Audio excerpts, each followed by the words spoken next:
Take a big breath in. The surgery is supposed to be a simple one. Breathe and relax. But if Joshua Nowlan has learned anything in the last year, it's never to take life for granted. That was something we pre-planned for a while. You know, we'll make sure we go and see the Midnight Matinee of the Batman movie. Remembering his excitement that night seems like a long time ago. The bullet went straight through. One bullet hit his arm. So I was extremely lucky. Actually hit the bone, otherwise it would have completely blown off my entire right arm. Another bullet hit his leg. After 6 surgeries, he's in constant pain where he isn't numb. You know, I constantly massage my arm, but there's no feeling at all in here. So, I constantly do it, hoping I might feel something, but I don't. Was the tattoo there before? No, this is the skin flap that they removed from the back of my shoulder.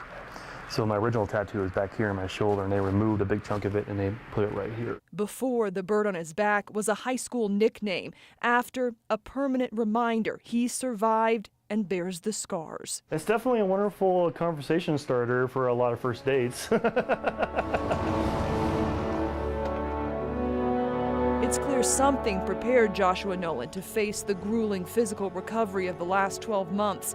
Maybe his previous military training, marathons, mountains climbed. Still, there were days it was tough, even for him, especially when he had to ask for help. I couldn't bear even lifting up a fork so I can eat because the pain was too hard on my arm. I couldn't even walk down the street with my kids because I couldn't even stand up straight, and I was going to fall right down. These days, while he still can't run, he rides long and hard, and he feels like himself again. It still hurts a lot, going through that physical pain, but the pain tells me that I'm still alive, but I can still push through it.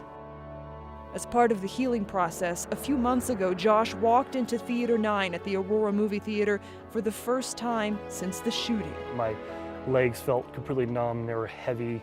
I was putting all my weight into my cane just to take those few steps. And I did exactly what I planned originally before I got out of the hospital, was to go back into that seat, stand up and say, I made it. You did not take my life. You did not, I survived. And that was my biggest accomplishment emotionally, to get through that.